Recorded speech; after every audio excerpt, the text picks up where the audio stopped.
Des dons de l'interprétation des langues. C'est au niveau de prier en esprit. Et pardon, chanter en esprit. Chanter en esprit. Chanter en esprit. Parce que celui qui chante en esprit, il reçoit des cantiques inspirés dans une langue inconnue.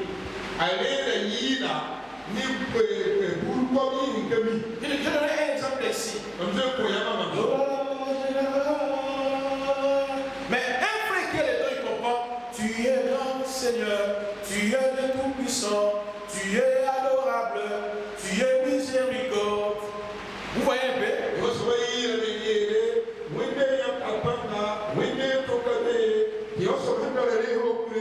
Seigneur, tu es merveilleux, Seigneur, tu es excellent. C'est la particularité des dons de l'interprétation des langues.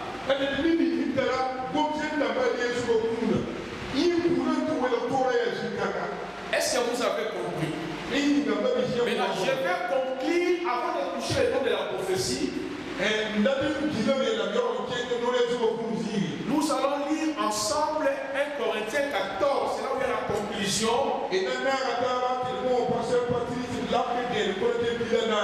On commence à partir du verset 1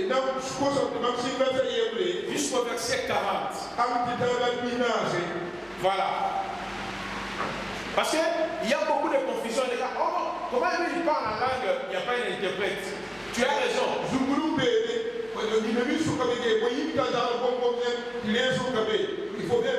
Mais celui qui prie en langue n'a pas besoin d'un interprète. Mais celui qui chante en langue a aussi besoin d'un interprète. Comment on peut glorifier le Seigneur parce qu'on ne comprend pas ce que vous chantez en esprit? Est-ce que vous comprenez un peu la différence? Hein? Vous comprenez la différence entre parler en langue, prier en langue et chanter en esprit? Maintenant, faisons la lecture ensemble. 1 Corinthiens chapitre 14 à partir du verset 1. Recherchez la charité.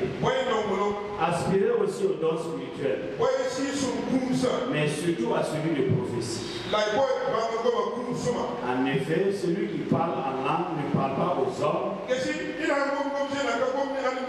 mais à Dieu, car personne ne le comprend. C'est un esprit qui dit des mystères. On va aller doucement, ça c'est la conclusion. On dit, c'est par l'esprit qui dit quoi? Des mystères. C'est quoi un mystère? C'est quelque chose qui est inaccessible à la raison humaine. Mais quelque chose qui est caché, qui peut être dévoilé. Mais là, c'est lui qui prophétise aussi. Une des mystères, mais dans le sens d'être dévoilé. C'est ce que 1 Corinthiens chapitre 13 nous dit. Arrêtez par là. Retrouvez la Corinthiens 13. Parce qu'on nous dit celui qui parle en langue et qui est le mystère.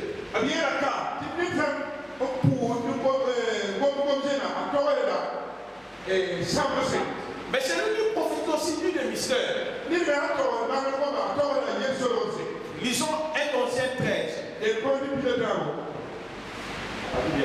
Oui, parce que verset 2, je crois. Quand je parlerai les âmes des hommes et des anges, si je n'ai pas la charité, je suis un air qui résonne ou une cymbale qui retentit.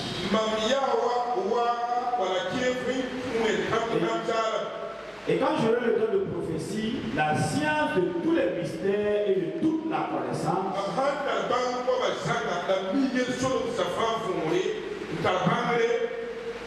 la prophétie est la science de tous les mystères et toute la connaissance. Or, le parler en langue, celui qui parle en langue aussi dit le mystère. Or, le mot mystère veut dire quelque chose qui est inaccessible à la raison humaine.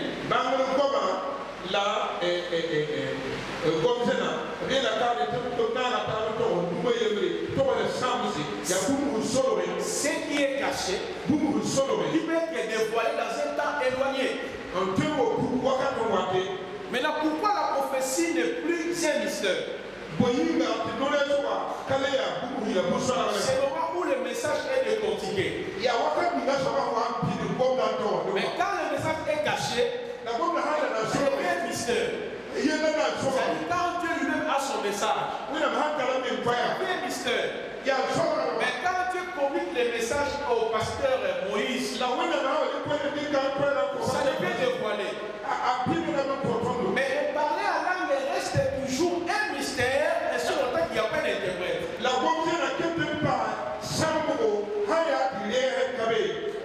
On retourne maintenant dans 1 Corinthiens 14. Verset 3. Celui qui prophétise au contraire parle aux hommes, les édifie, les exhorte, les console. Celui qui parle en langue s'édifie lui-même. Celui qui prophétise édifie l'église. Non, s'il vous plaît. Voilà pourquoi j'avais dit. Même celui qui parle en langue, celui qui prie en langue, c'est la même chose dès le départ. C'est là où Paul a dit, je prierai en langue. Parce que c'est lui qui parle en langue et comme celui qui prie en langue. Mais la différence est à quel niveau? Celui qui prie en langue, il s'adresse à Dieu. Il s'édifie lui-même par son esprit. Mais celui qui parle en langue, avec l'interprète, il y a une édification pour l'église. Continuez dans le verset 5. Je désire que vous parliez tous en langue, mais encore plus que vous prophétisiez. Celui qui prophétise est plus grand que celui qui parle en langue, à moins que ce dernier n'interprète, pour que l'Église en reçoive de l'édification. Est-ce que vous comprenez maintenant? Donc celui qui prophétise édifie, oriente, au point qu'il y ait un interprète. Cela veut dire que toi-même aussi tu peux demander à Dieu les dons de l'interprétation. Vous interprétez ce que vous recevez pour l'édification de l'église.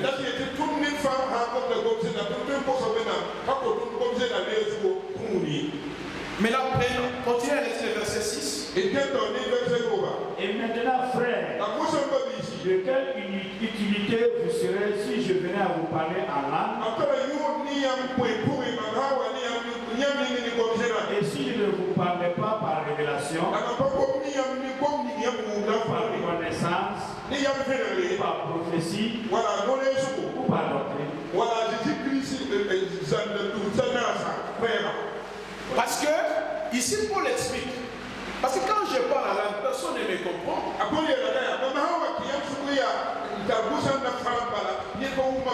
Au point qu'il y ait un interprète. Oui, mais de préférence de parler par la révélation, par la connaissance, par la prophétie, par la doctrine. Voilà, là, il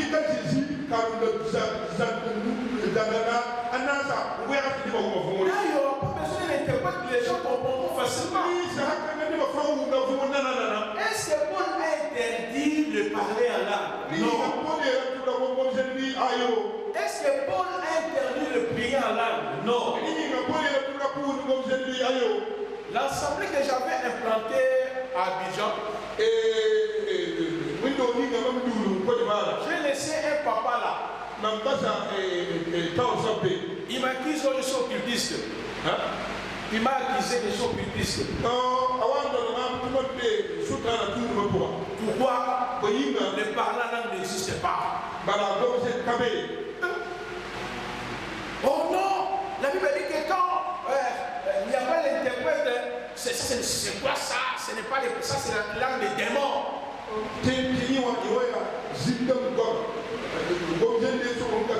Manque d'enseignement. Là, c'est un conseil gratuit que je peux dire aujourd'hui. Ne donnez pas l'assemblée à tout le monde. J'avais commis une grande bêtise. J'ai laissé l'assemblée entre les mains des gens qui ne comprenaient absolument rien. Donc ce sont des gens qui veulent me diriger maintenant. Ils veulent pas me voir avec tel. Oh, il avait Karamiri là.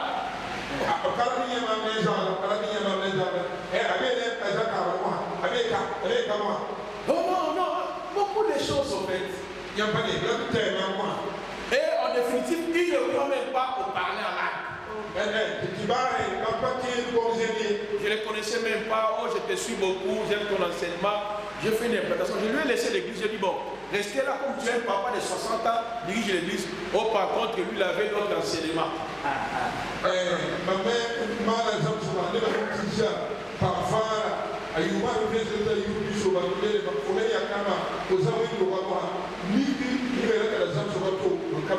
Faites attention, homme de Dieu. Même si vous partez en mission pour implanter des assemblées, il faut d'abord former des enfants.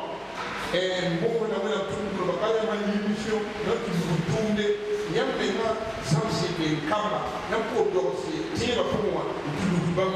ne peux plus commettre cette erreur-là. Tu travailles, tu payes ton billet, tu arrives, tu implantes une assemblée, tu fais confiance à une personne, et il commence à te détruire derrière. Mais pendant les partages, il parlait, il était bouche bée. Et ça se met des placés là, anciennes là. Il ramasse ça sur Internet.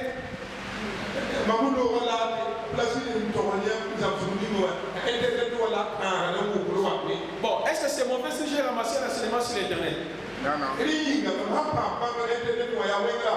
Mais les musiciens, on se comprend, n'est-ce pas? Je peux prendre le document ici, les pasteurs après, l'école pour Christ. Je peux prendre ça, j'ai amendé ça aussi pour partager la parole du Seigneur.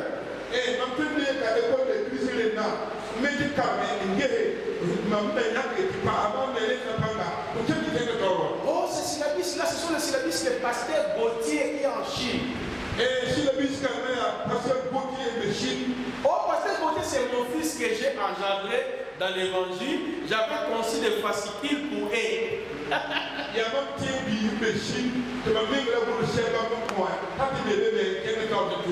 Il a détourné beaucoup de gens contre moi.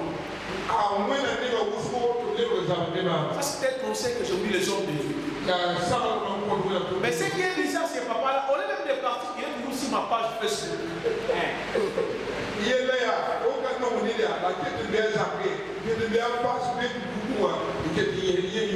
Il a vu ma photo avec le pasteur Mamadou Karabini récemment ici.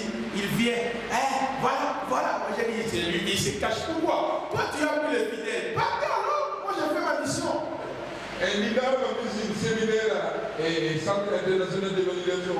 Et il y a une photo de Karabini. À Sohon, pour le comité à Mam et à Kabiti, même militaire, il y a faut moi d'avoir mis l'eau là-bas, moi, avec le pasteur de Mamadou Karambi, on partage beaucoup. On a aussi des avis de clivage, c'est beaucoup de points. Et ma mère, pasteur Karambi, plus de l'État, mais tu vois comment les gens, parce que quelqu'un n'était pas bien préparé, on lui a laissé l'église. Il ne veut pas te voir avec X. Donc si me voit avec pasteur Cabré, va chercher Cabré, c'est qui? Cabré là, c'est qui? Ils vont l'attaquer. Il avait Cabré, il a...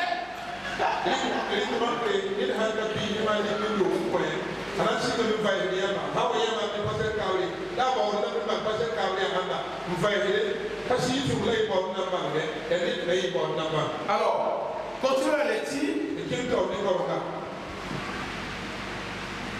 Verset 7. Si les objets inanimés qui rendent un son comme une flûte ou une harpe ne rendent pas des sons distincts, comment reconnaîtra-t-on ce qui est joué sur la flûte ou sur la harpe?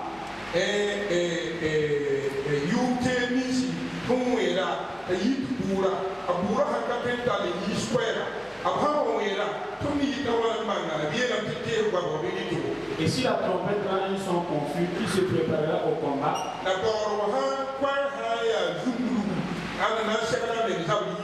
De même, vous, si par la langue vous ne donnez pas une parole distincte, comment saura-t-on ce que vous dites car vous parlez en l'air?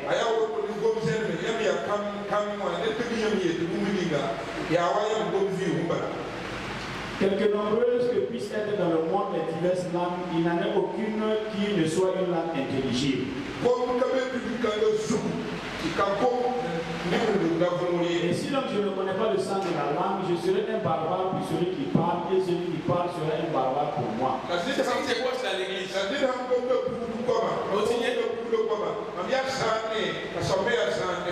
De même, vous, puisque vous aspirez au don spirituel, que ce soit pour l'édification de l'église que vous cherchez à posséder abondamment. C'est pourquoi que celui qui parle en langue prie pour avoir le don d'interpréter.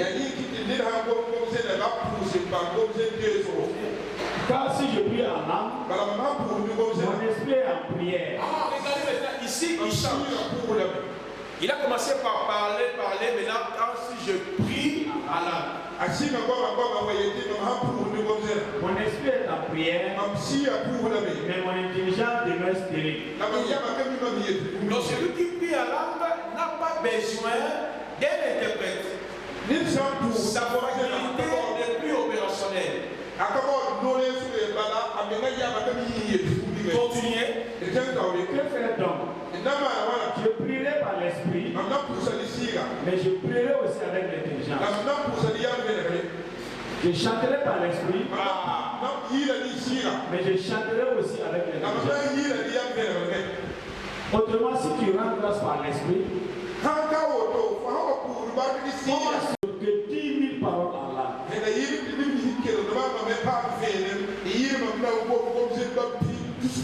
Frère, ne soyez pas des enfants sur le rapport du jugement. Donc, chapitre 14 conclut définitivement. Il y a les parler en langue, il y a l'interprétation des langues, il y a prière en langue, et il y a chanter en langue. Mais tout doit se faire par l'ordre. Alors, on parle des derniers dons pour clôturer ici. Le don de la prophétie.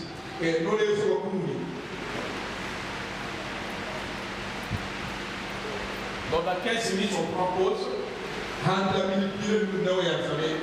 Le don de la prophétie. La prophétie. Je vous ai dit ceci. Dans la nouvelle alliance, nous avons deux types de prophètes. Il y a le prophète selon 1 Corinthiens chapitre 12.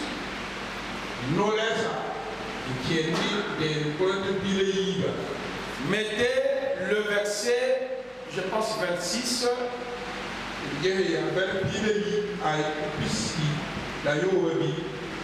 Oui, mettez le verset 23. Non, le verset 24. Et nous pouvons aller même jusqu'au verset 40. Voilà. 40. 1 Corinthiens 14. Ah, ok. 1 Corinthiens 14 d'abord. On peut commencer à partir du verset 26 jusqu'au verset 14. Jusqu'au verset 40, pardon. Toujours dans 1 Corinthiens 14. On peut mettre le verset 3. Nous changeons. 1 Corinthiens chapitre 12. 1 Corinthiens chapitre 12. À partir du verset 10. Alors, le premier prophète ou les prophètes, ce sont les prophètes de 1 Corinthiens 12 à partir du verset 10.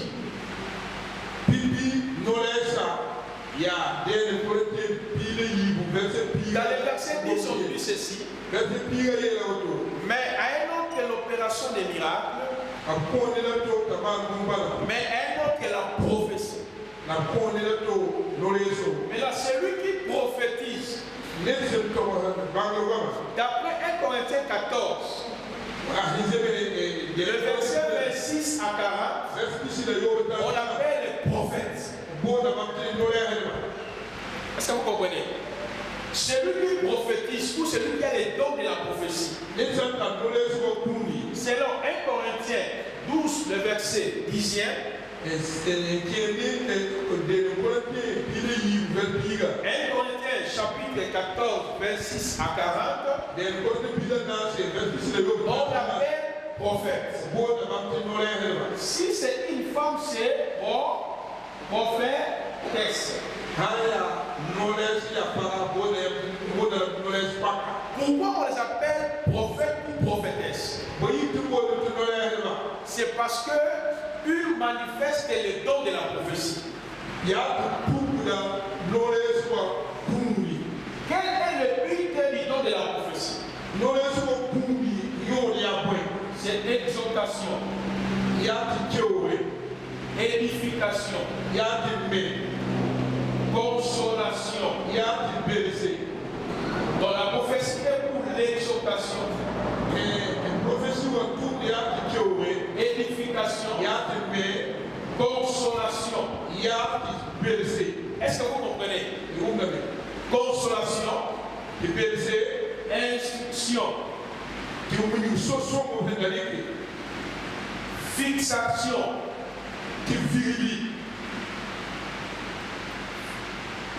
fixation, instruction,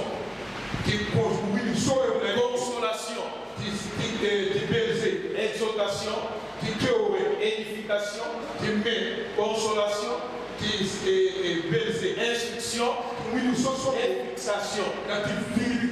Donc la particularité, en bref, la particularité des dons de la prophétie, c'est le futur. Le futur. Voilà.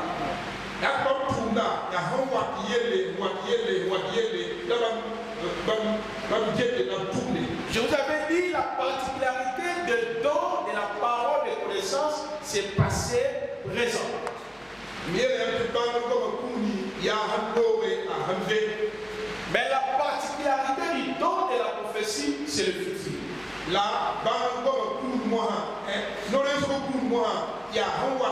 C'est la fixation. Voilà.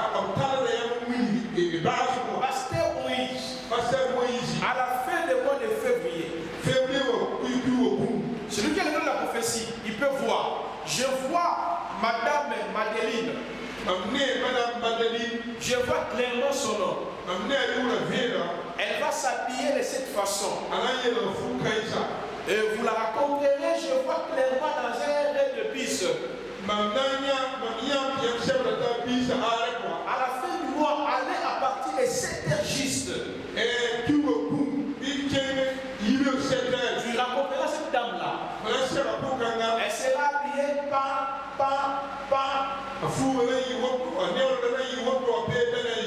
J'écoute le Seigneur me dire, ne crains rien, allez. Tu prieras pour cette femme, elle te bénira. C'est ce qu'on appelle la prophétie. Mais dans la prophétie aussi, je peux opérer par la vision. Je peux opérer par écoute. Je peux opérer par les ministères des anges. Parce que ce sont des éléments qui accompagnent ce qui manifeste le don de la révélation, comme je l'avais expliqué.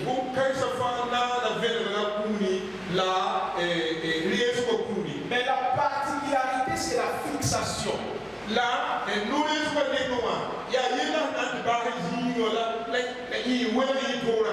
Exactitude. On peut ajouter l'exactitude. l'exactitude, précision. Est-ce que vous comprenez? Celui qui est le don de la prophétie, il peut opérer comme celui qui est le don de la parole de connaissance. Je vois, l'esprit m'amène, j'écoute, mais la différence, c'est la fixation. Est-ce que vous comprenez? Amen. Maintenant, ce don est accordé à tout chrétien. Que tu sois pasteur, que tu sois fidèle, vous êtes tous bénéficiaires de ce don. Ce n'est pas, oh, ici dans ces rangées, si je vois quelqu'un qui souffre, alors tu mens, tu ne vois pas. Si c'est Dieu qui t'a fait monter, il va te préciser, ta quatrième rangée, je vois, mais c'est tel, vous souffrez de telle maladie.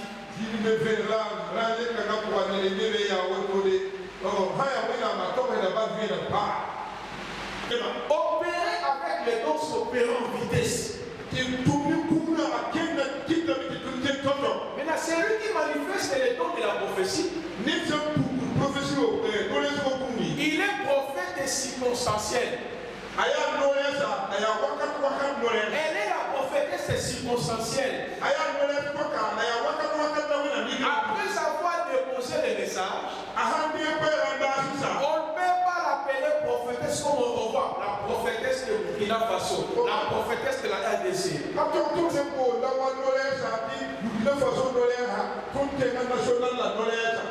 c'est que le don de la guérison là. Vous allez l'appeler comment? Maintenant, c'est lui qui a le don de la diversité des langues. C'est lui qui a le don de l'interprétation des langues. C'est lui qui a le don de la foi. Vous allez l'appeler comment? C'est lui qui a le don de la foi. Vous allez l'appeler comment?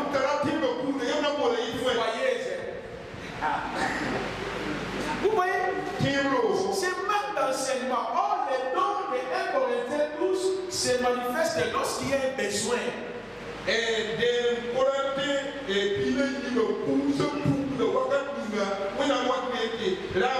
Alors, celui qui a maintenant le don de la guérison, guérisseuse.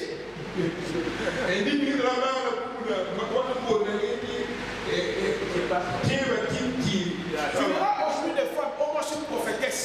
Moi tu m'appelais prophétesse. Non, Dieu ne nous appelle pas comme prophétesse, c'est faux.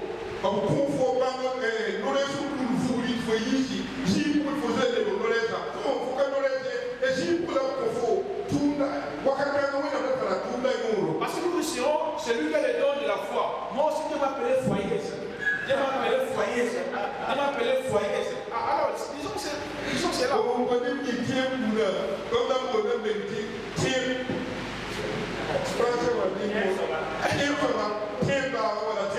Et là, c'est lui qui a donné le discernement des esprits. Moi, Dieu m'appelait discernement. Oui, ça ne peut pas marcher parce que ces dons-là se manifestent lorsqu'il y a un besoin.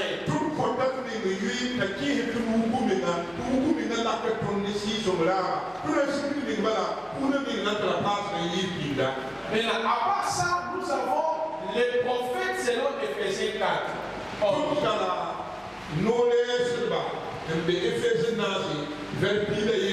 C'est celui qu'on peut appeler prophète.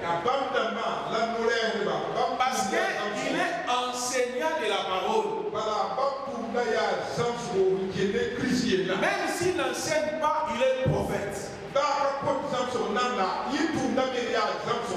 Moi, on ne m'appelle pas prophète parce que je prophétise. C'est pas ça. Les prophètes de l'Éphésiens 4, ce sont des enseignants. Nous avons appris ça ici.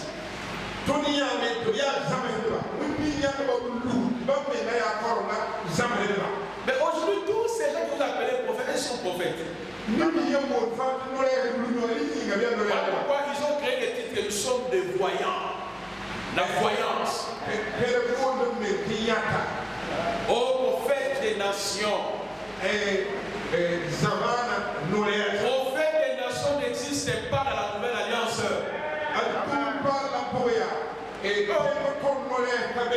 Nous avons le prophète de l'église. Oh, moi je suis prophète des nations. Parce que c'est dans la prophétie.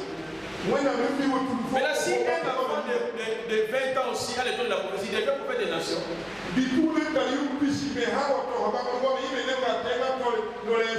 Dis seulement que Dieu me donne des prophéties pour les nations. Ça, c'est exact.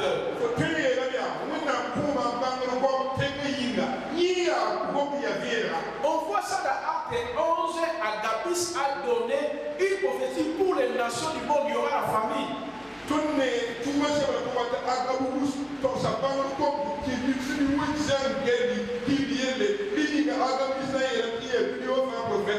Nous savons que les prophètes des dons et les prophètes étant enseignants.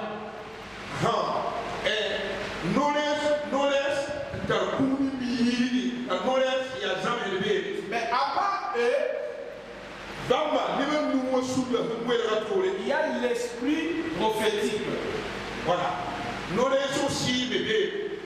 L'esprit prophétique est dans les chefs de tous les croyants. Voilà. Si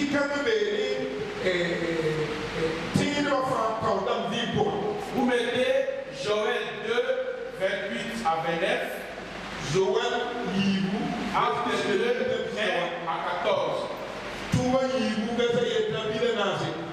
Joël 2, 28 à 29. Acte chapitre 2, verset 1 à 14. Voilà pourquoi toi tu as l'habitude de consulter les prophètes qui consultent les charlatans.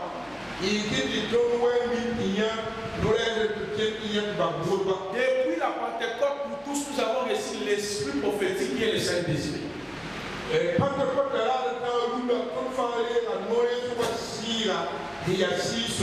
Moi, quand je fais mes lives sur Facebook, papa localise-moi, papa prophétise. Mais c'est aussi des chrétiens. Moi, je peux te localiser, moi.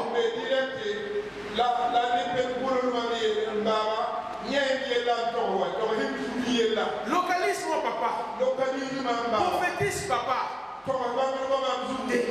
Prophète. Non. Vous jouez avec les mystères prophétiques. Je l'ai expliqué ici. Un prophète, c'est un révélateur de Christ. Enseignant des mystères de Christ. Le prophète est là pour fixer Israël, les nations, dans les enjeux prophétiques.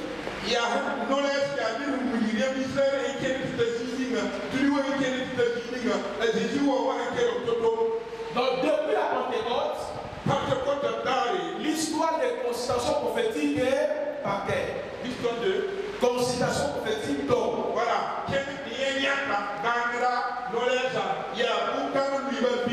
Prie le Seigneur va te révéler les choses.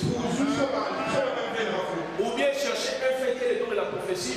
Donc soumettez les problèmes. Enfin, soutenez-moi. Dieu aussi peut passer par lui pour te donner un message.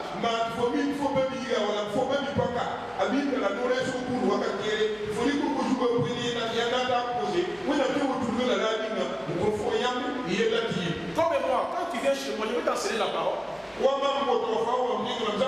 Mais comme j'ai aussi les dons de la parole de connaissance, j'ai un don de la prophétie. Le Seigneur aussi peut passer par moi pour son problème. Voilà.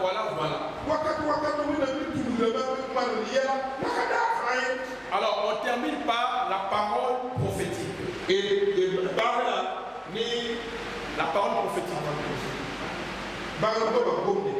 Nous sommes dans 2 Pierre chapitre 1, 18 à 21. 2 Pierre chapitre 1, 18 à 21.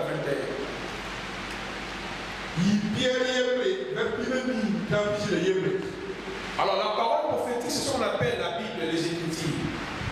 Et la Bible, c'est la prophétie par excellence, c'est la Bible.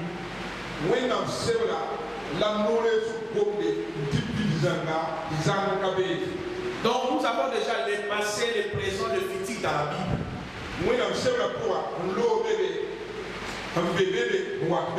Donc nous avons compris qu'il y a les prophètes de don et les prophètes circonstanciels. Il y a les prophètes comme enseignants. Il y a l'esprit prophétique. Et il y a la parole prophétique. Je pense que vous avez compris le mode opératoire des dons spectaculaires.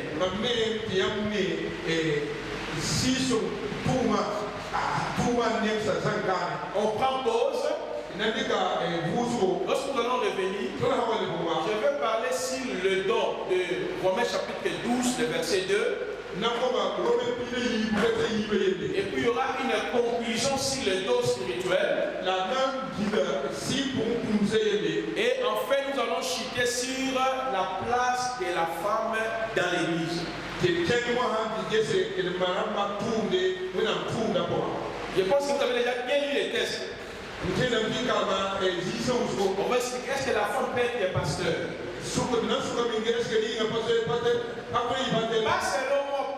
Pas selon la Bible. Nous allons examiner les textes en grec, les sens, les contextes, tout, sauf rien.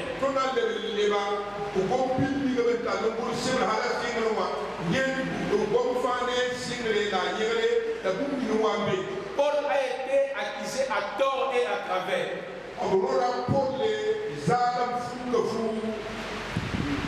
Je dis Paul a été accusé à tort et à travers. On va examiner seulement les deux passages qui posent le problème là. 1 Corinthiens 14 et Timothée.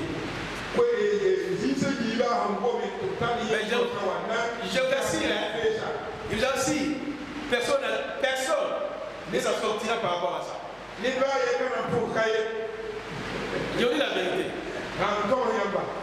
Ah bon, on arrête pas ici, il est déjà 12h30. Que le Seigneur vous bénisse. Amen.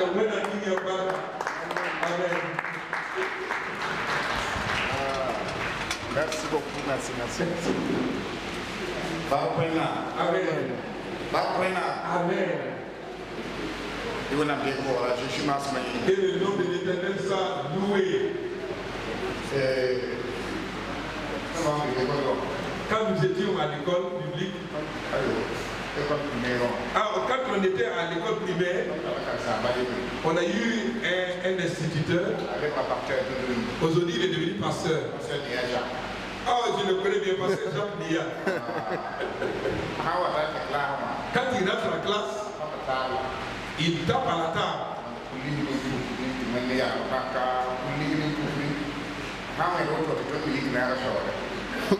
C'est une chanson qui me dépasse. Et nous, c'est l'air qu'on danse. Voilà.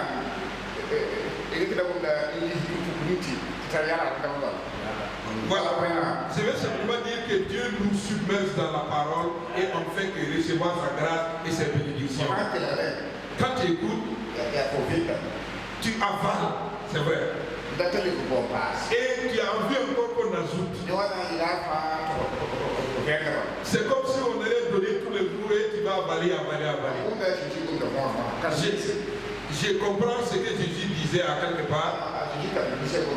Et les disciples de Jésus disaient quelque chose à quelque part. Nous allons t'abandonner pour aller où?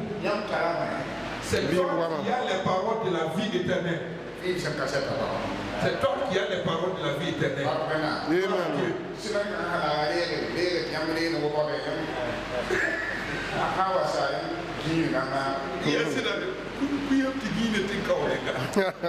Et si cette semaine, recevez, on allait tomber et nos muscles allaient se dilater ici.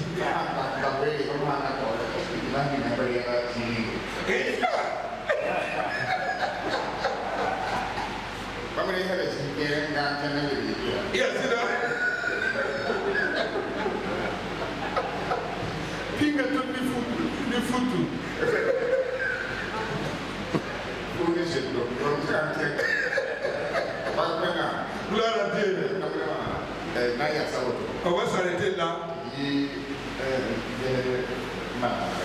On va sortir et se préparer.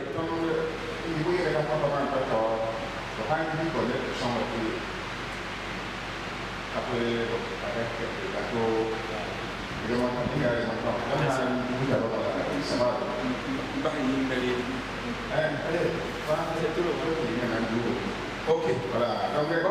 Si vous sortez, prenez votre café rapidement et on va revenir à 13h. Soyez bénis. Tango yango yeko kiye, il est temps. Tango yango yo yeko kiye.